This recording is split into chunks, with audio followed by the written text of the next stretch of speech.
Hello everyone, this is Utkarsh Shukla from Utkarsh education.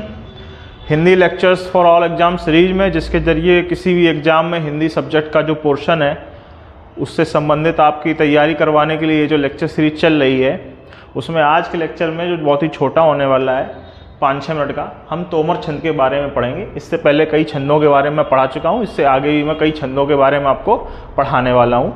अब इस lecture में हम तोमर छंद को समझेंगे। इससे संबंधित PDF टेलीग्राम पे मिल जाएगी, जिसका नाम उत्कर्ष एजुकेशन ही है। अगर कुछ समझ में आता है then please like my video and subscribe my YouTube channel. थोड़े ही सब्सक्राइबर और बढ़वाइए। तोमर छंद के बारे में देखिए कुछ महत्वपूर्ण बातें, बिना समय बर्बाद किए पढ़ना शुरू करते हैं। पहला, सममात्रिक छंद है। सममात्रिक का अर्थ होता है कि जो पद होते हैं, यहाँ कुछ लिखा होगा कॉमा, यहाँ कुछ लिखा होगा पूर्ण विराम, फिर यहाँ कुछ लिखा होगा कॉमा, फिर यहाँ कुछ लिखा होगा डबल पूर्ण विराम। सामान्यतः पूर्ण विराम से पहले के बाद को एक पद बोल दिया जाता है और कॉमा से पहले के बाद को चरण बोल दिया जाता है। दिमाग में याद रखना, कई महान मूर्ख टीचर हैं जो यहाँ पूर्ण विराम और यहाँ डबल पूर्ण विराम लगा देते हैं। तुम ऐसा भी कर सकते हो, तो उस केस में डबल पूर्ण विराम के पहले जो होगा उसको पद बोलेंगे और सिंगल पूर्ण विराम के पहले जो होगा उसको एक चरण बोला जाएगा। सममात्रिक छंद जो होते हैं उसमें पदों, ये एक पद है और ये एक पद है, पदों की मात्राएं बराबर होती हैं, समान मात्रा के पद होते हैं।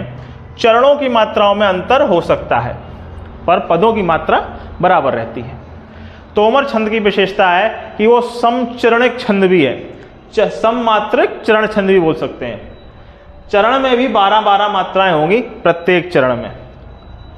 आदित्य जाति का छंद है, ये बस एक फैक्ट याद रख लेना जो पूछा जा चुका है। जनरली बीच बीच में पूछ लेते हैं कि किस जाति का छंद है, तो ये आदित्य जाति का छंद है।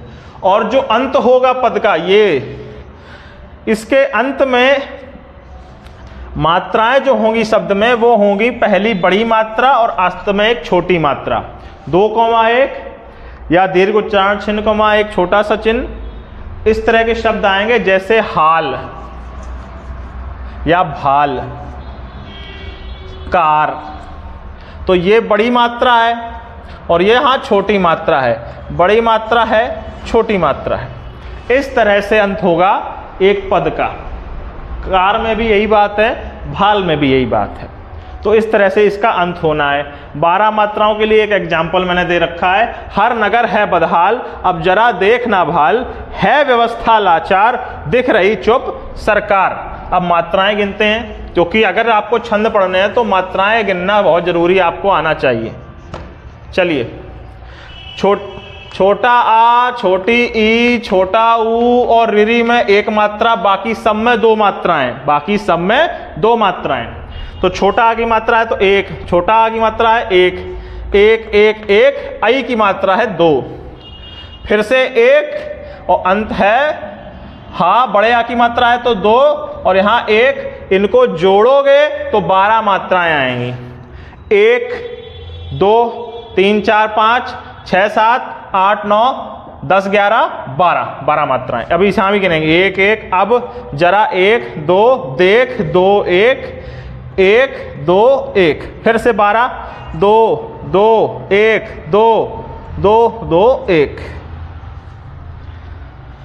जो आधा होता है ना, व्यवस्था का आधा है, यहाँ आधा है, ये जिसके साथ जुड़ता है वहाँ भी 2 मात्राएं मानी जाती हैं। ठीक है, 1 1 1 2 1 1 1 1 2 1, सभी जोड़ोगे तो यहाँ भी 12 ही मात्राएं आएंगी। इस तरह से ये एक उदाहरण है तोमर छंद का। अच्छे से आराम से नोट कर लीजिए और अगले चैप्टर में हम किसी और छंद के बारे में बात करेंगे। Thank you very much. जय हिंद।